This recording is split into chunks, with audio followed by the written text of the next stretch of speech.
மோசே மட்டும்தான் வழி நடத்த வேண்டுமா? நாம் அனைவரும் கர்த்தருக்கு முன்பாக பரிசுத்தமானவர்கள் அல்லவா? நமக்கும் அதிக அங்கீகாரம் கிடைக்க வேண்டும். நீ சொல்லுவது சரிதான். நாங்கள் உன் பக்கம். பாலைவன மணலுக்கு அடியிலிருந்து ஒரு புயல் கிளம்பிக் கொண்டிருந்தது. அது கண்ணுக்கு தெரியாத புயல். அதிகாரத்தை கைப்பற்ற நினைக்கும் ரகசிய கிசுகிசுக்கள் கூடாரத்திலிருந்து கூடாரத்திற்கு பரவி கொண்டிருந்தன. ஒரு மனிதனின் தணியாத லட்சியம் ஒரு தேசத்தையே உலுக்கிய பேரழிவாக எப்படி மாறியது என்பதை இன்றைக்கு நாம் பார்க்க போகிறோம். இது கோராகின் கலகத்தை பற்றிய வேதாகம வரலாறு.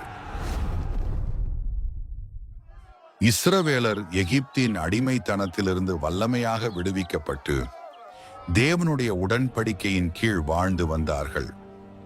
தேவன் அவர்களுக்கு ஒரு பரிசுத்தமான வழிபாட்டு ஒழுங்கை ஏற்படுத்தினார். அதில் லேவி கோத்திரத்தினர் அனைவரும் தேவனுடைய வாசஸ்தலத்தை பராமரிக்கும் பணிக்கென்றும், ஆரோனின் குடும்பத்தினர் மட்டும் ஆசாரிய பணி செய்வதற்கென்றும் பிரத்யேகமாக பிரித்தெடுக்கப்பட்டார்கள். ஆனால் எல்லாரும் தங்களுக்கு தேவன் கொடுத்த பணியில் திருப்தி அடையவில்லை. நாங்கள் ஏன் ஊழியக்காரர்களாகவே இருக்க வேண்டும்? நாங்கள் ஏன் ஆசாரியர்களாக கூடாது என்ற கேள்வி எழும்பியது.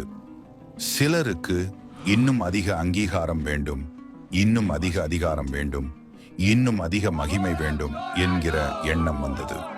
இந்த ஒரு எண்ணம்தான், இந்த ஒரு ஆசைதான் ஒரு பெரிய கலகத்தின் விதையாக அமைந்தது.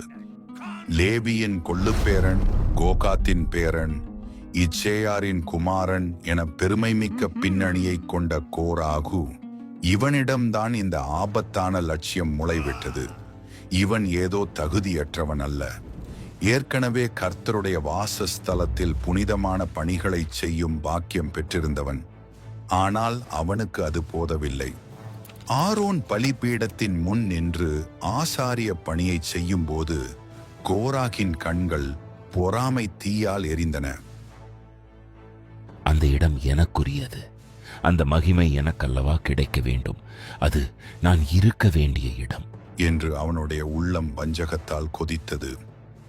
ஆரம்பத்தில் ஒரு சிறு எண்ணமாக தோன்றிய அந்த பொறாமை மெல்ல மெல்ல ரகசிய கிசுகிசுக்களாக மாறத் தொடங்கியது. பின்னர் அந்த முணுமுணுப்புகள் உரையாடல்களாக வளர்ந்தன. உரையாடல்கள் கூட்டணியாக உருவெடுத்தன. இறுதியில் அந்த கூட்டணி ஒரு முழுமையான சதித்திட்டமாக மாறியது. வேதம் இவ்வாறு கூறுகிறது: லேவிக்கு பிறந்த கோகாத்தின் குமாரனாகிய இச்சேயாரின் மகன் கோராகு என்பவன் ரூபன் வம்சத்தில் உள்ள எலியாபின் குமாரராகிய தாத்தானையும் அபிராமையும் பேலேத்தின் குமாரனாகிய ஓனையும் கூட்டிக் கொண்டு இஸ்ரவேல் புத்திரரில் சபைக்கு தலைவர்களும் சங்கத்துக்கு அழைக்கப்பட்டவர்களும் பிரபலமானவர்களுமாகிய 250 பேர்களோடும் கூட மோசேக்கு முன்பாக எழும்பினார்கள். எண்ணாகமம் 16:1-2. கோராகு தன்னோடு மட்டும் நிற்கவில்லை. ரூபன் கோத்திரத்தைச் சேர்ந்த தாத்தான், அபிராம் ஆகியோருடன் கைகோர்த்தான். அது மட்டுமல்ல, சபையிலே பேர் பெற்றவர்கள், செல்வாக்கு மிக்கவர்கள் மற்றும் ஆலோசனைக்காரர்களுமான 250 தலைவர்களை அவன் தன் பக்கம் திரட்டினான். இவர்கள் எல்லாரும் ஒன்றாக மோசேக்கும் ஆரோனுக்கும் எதிராக எழும்பி நின்றார்கள். மோசேக்கும் ஆரோனுக்கும் விரோதமாக கூட்டங்கூடி அவர்கள் கூறிய வார்த்தைகளை கவனியுங்கள். நீங்கள் உங்களுக்கு மிஞ்சினதை செய்கிறீர்கள். இந்த சபையார் எல்லாரும் பரிசுத்தமானவர்கள் அல்லவா? கர்த்தர் அவர்கள் நடுவில் இருக்கிறாரே. இப்படி இருக்க கர்த்தருடைய சபைக்கு மேலாக நீங்கள் மட்டும் ஏன் உங்களை இவ்வளவு தூரம் உயர்த்துகிறீர்கள்? மேலோட்டமாக பார்த்தால் இது நியாயமான கேள்வி போல தெரியலாம். ஆனால் உண்மை வேறு. கோராகு பரிசுத்தத்திற்காக போராடவில்லை. அவன் அதிகாரத்தை பறிக்க முயன்றான். இஸ்ரவேல் தேசம் தேர்ந்தெடுக்கப்பட்டது உண்மைதான். ஆனால் ஆரோனை ஆசாரியராக நியமித்தது மோசே அல்ல, தேவனே. மனிதனின் பேராசை தேவனுடைய பரிசுத்தமான ஒழுங்கோடு மோதும்பொழுது விளைவு எப்படி இருக்கும் என்பதை இனி பாருங்கள். தேவ ஜனங்களே, ஒரு சிறிய வேண்டுகோள். இந்த வீடியோவை பார்க்கும் முன் ஒரு லைக் பண்ணி பாருங்கள். இப்போது யூடியூப் ஒரு புதிய சிஸ்டம் கொண்டு வந்திருக்கிறார்கள். நீங்கள் லைக் பண்ணினால்தான் இந்த வீடியோ இன்னும் பலருக்கு ரீச் ஆகும், ஹைப் ஆகி பரவும். அதனால தயவு செய்து லைக் பண்ணுங்கள். மேலும் இன்னும் சப்ஸ்கிரைப் செய்யவில்லை என்றால் இப்போதே சப்ஸ்கிரைப் பண்ணிக்கொள்ளுங்கள். நம்ம வீடியோ பார்க்கும் பலரிலிருந்து சிலர் தான் சப்ஸ்கிரைப் செய்திருக்கிறார்கள். அதனால சப்ஸ்கிரைப் பண்ணி பெல் ஐகானை கிளிக் பண்ணுங்கள். அப்போதான் ஒவ்வொரு புதிய வீடியோவும் உங்களுக்கு நோட்டிபிகேஷனாக வரும். தேவன் உங்களை ஆசீர்வதிப்பாராக. தன்னை குற்றம் சுமத்தியவர்களுக்கு முன்பாக மோசே தன்னை தானே நியாயப்படுத்திக் கொள்ளவில்லை. அவர் கோபத்தில் அவர்களிடம் வாதிடவில்லை. அதிகாரத்தை காட்டி பதிலடி கொடுக்கவும் இல்லை. அவர் செய்த அந்த செயல் முழு இஸ்ரவேல் சபையையும் ஒரு நிமிடம் ஸ்தம்பிக்க வைத்தது.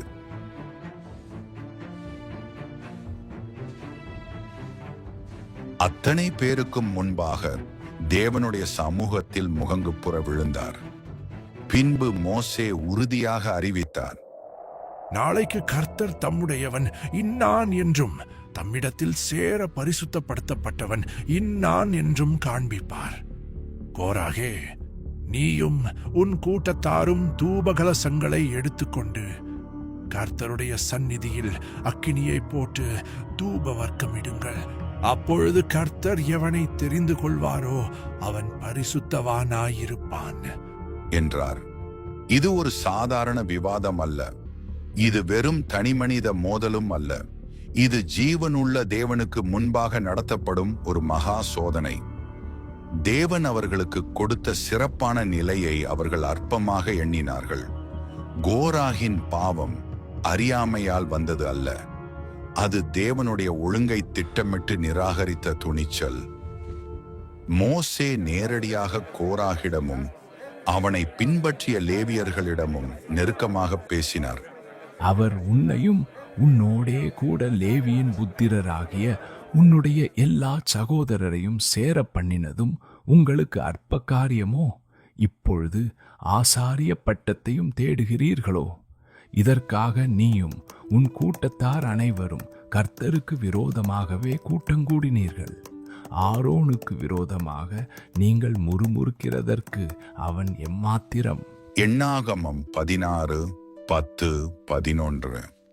மோசே சமாதானமாக பேச தாத்தானையும் அபிராமையும் வரச்சொல்லி அழைத்தார். ஆனால் அவர்கள் வரக்கூட மறுத்தார்கள்.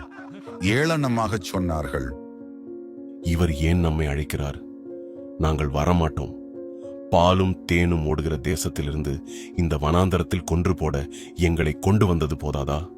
அடிமைத்தன நாடான எகிப்தை அவர்கள் பாலும் தேனும் ஓடும் தேசம் என்று அழைத்தார்கள். சாட்டையடிப்பட்ட நாடு, குழந்தைகள் கொல்லப்பட்ட நாடாகிய அதை அவர்கள் சொர்க்கமாக சித்தரித்தார்கள். மோசே மிகவும் துக்கம் அடைந்து கர்த்தரிடம் மன்றாடினார். கர்த்தாவே, அவர்கள் செலுத்தும் காணிக்கையை அங்கீகரிக்காதேயும். நான் அவர்களில் ஒருவரிடமிருந்து ஒரு கழுதையை கூட எடுத்ததில்லை, ஒருவருக்கும் தீமை செய்ததுமில்லை. மறுநாள் விடியற்காலை 250 மனிதர்கள் ஒவ்வொருவரும் தூபகலசங்களை கையில் ஏந்தியபடி ஆணவத்தோடு ஆசரிப்பு கூடாரத்தின் வாசலில் வந்து நின்றார்கள். காற்றில் ஒரு வினோதமான அமைதி நிலவியது.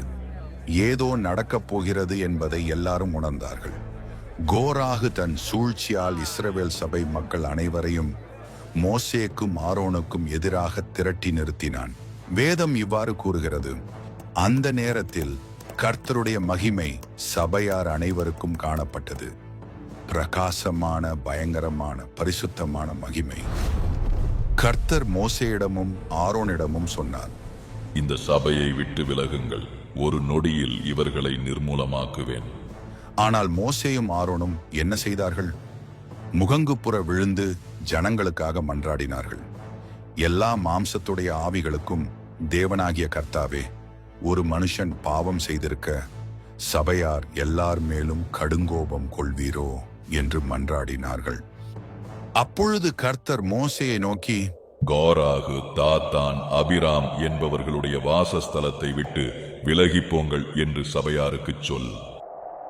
தேவன் சொன்னபடி மோசேயும் ஆரோனும் எழுந்து அந்த கலகக்காரர்களின் கூடாரங்களை நோக்கிச் சென்றார்கள். சபையின் மூப்பர்கள் மோசேயை பின்தொடர்ந்தார்கள். மோசே உரத்த குரலில் ஜனங்களை எச்சரித்தார். இந்த பொல்லாத மனிதர்களின் கூடாரங்களை விட்டு விலகுங்கள். அவர்களுக்குரிய எதையும் தொடாதீர்கள். இல்லாவிட்டால் அவர்களுடைய பாவங்களோடு நீங்களும் அழிவீர்கள். மக்களுக்கு ஆபத்து புரிந்தது. அவர்கள் அந்த பொல்லாத மனிதர்களின் கூடாரங்களை விட்டு தூரமாக ஓடினார்கள். ஆனால் தாத்தானும் அபிராமும் இன்னும் தங்கள் அகங்காரத்தை விடவில்லை. அவர்கள் தங்கள் மனைவி, பிள்ளைகள் மற்றும் கை குழந்தைகளோடு கூடார வாசலில் வந்து நின்று சவாலாக மோசேயை பார்த்து கொண்டிருந்தனர்.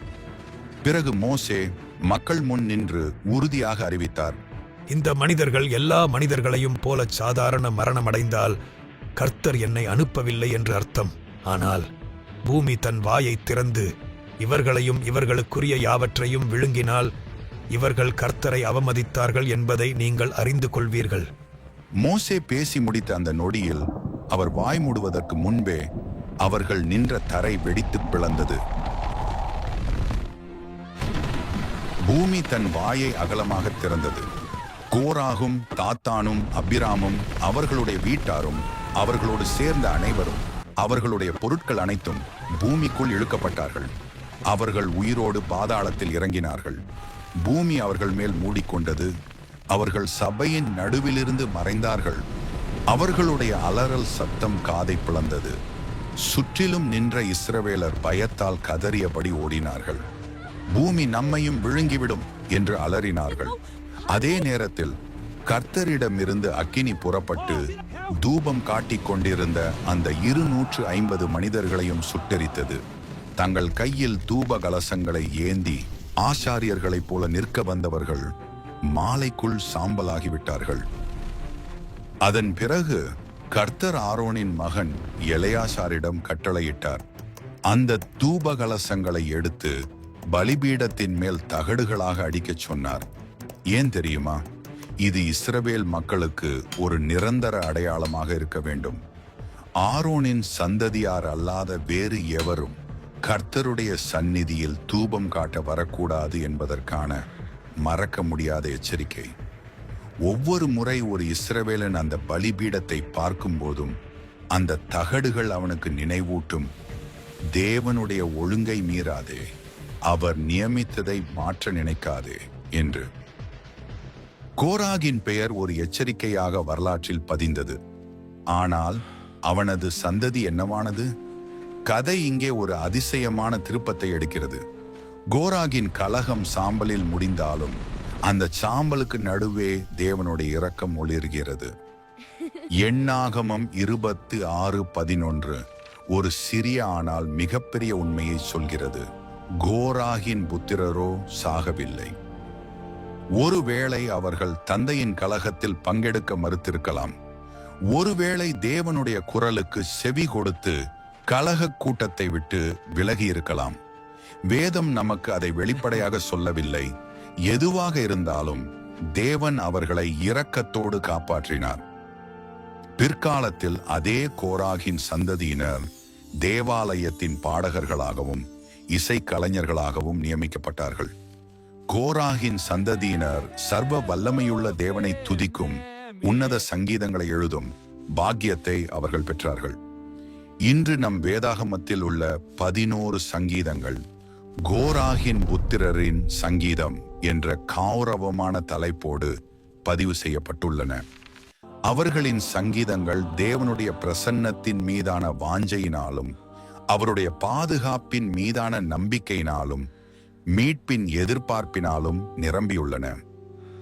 தங்கள் தந்தை தேவனுக்கு எதிராக கலகம் செய்து அழிந்த அதே இடத்தில் அவருடைய பிள்ளைகள் நின்று தேவனை துதித்தார்கள். கலகத்தின் பின்னணியை துதியின் பாடலாக மாற்றினார்கள். தகப்பன் எங்கே விழுந்தானோ அங்கே பிள்ளைகள் நின்று பாடினார்கள். இது தேவனுடைய இரக்கத்தின் ஆழத்தை காட்டுகிறது. ஒருவனின் பாவம் அவனுடைய சந்ததியை நிரந்தரமாக அழிக்க வேண்டியதில்லை. மனந்திரும்பும் இருதயத்தை தேவன் புதுப்பிக்க வல்லவர். தேவ பிள்ளைகளே, பெருமையும் தேவனின் ஒழுங்குக்கு எதிரான கலகமும் முடிவில் அழிவையே தரும். தேவன் நம் வாழ்வில் நமக்கு கொடுத்திருக்கும் நிலையை ஒருபோதும் அற்பமாக நினைக்காதீர்கள். அடுத்தவருக்கு கொடுக்கப்பட்டிருக்கும் உயர்வைக் கண்டு பொறாமைப்படாதீர்கள். தாழ்மையும் கீழ்ப்படிதலும் மட்டுமே வாழ்வை தரும். மோசேயின் உன்னத குணத்தை பாருங்கள். அவமானப்படுத்தப்பட்ட நேரத்திலும் அவர் ஆத்திரப்படவில்லை. தேவனுக்கு முன்பாக முகங்குப்புற விழுந்தார். அவர் தன்னை நியாயப்படுத்த துடிக்கவில்லை. தேவனையே உயர்ந்தபட்ச நியாயாதிபதியாக ஏற்றுக்கொண்டார். தேவனுடைய இரக்கம் அளவற்றது. கோராகின் புத்திரர்களின் வரலாறு நமக்கு தரும் நம்பிக்கை இதுதான். உங்கள் குடும்ப பின்னணி கசப்பானதாகவோ அல்லது இருண்டதாகவோ இருக்கலாம். ஆனால் தேவன் உங்களை மீட்டு ஒரு புதிய மகிமையான பாதையில் நடத்த அவர் வல்லவர். சேர்ந்து ஜெபியுங்கள். பரலோக பிதாவே, கோராகின் கதையின் வழியாக எங்களை எச்சரித்ததற்காக உமக்கு நன்றி செலுத்துகிறோம். பெருமை, பொறாமை மற்றும் கீழ்ப்படியாமை ஆகியவற்றின் பயங்கரமான விளைவுகளை எங்கள் கண்கள் இன்று கண்டன. ஆண்டவரே, எங்கள் இருதயத்தில் மறைந்திருக்கும் கசப்புகளையும் அடுத்தவரை பார்த்து எரியும் பொறாமை தீயையும் உமது ஆவியினால் அணைத்தருளும். உம்முடைய வழிகளில் உண்மையாக நடப்பதற்கு தேவையான தாழ்மையான இருதயத்தை எங்களுக்கு தந்தருளும். நீர் எங்கள் வாழ்வில் நியமித்திருக்கும் அதிகாரங்களுக்கு கீழ்ப்படியவும், உம்முடைய ஞானமான திட்டத்தை முழுமையாக நம்பி எங்களை ஒப்புக்கொடுக்கவும் எங்களுக்கு உதவி செய்யும். கோராகின் புத்திரர்களை நீர் இரக்கத்தோடு மீட்டெடுத்தது போல எங்கள் குடும்பங்களையும் மீட்டெடுப்பீராக. எங்கள் வாழ்வின் தோல்விகளை உம்மை துதிக்கும் ஆனந்த பாடல்களாக மாற்றும். எங்கள் சந்ததியை உம்மை துதிக்கும் ஒரு பரிசுத்த சந்ததியாக எழுப்பியருளும். எல்லாவற்றையும் மாற்ற வல்ல இயேசுவின் நாமத்தில் வேண்டுகிறோம் எங்கள் ஜீவனுள்ள நல்ல பிதாவே. ஆமென்.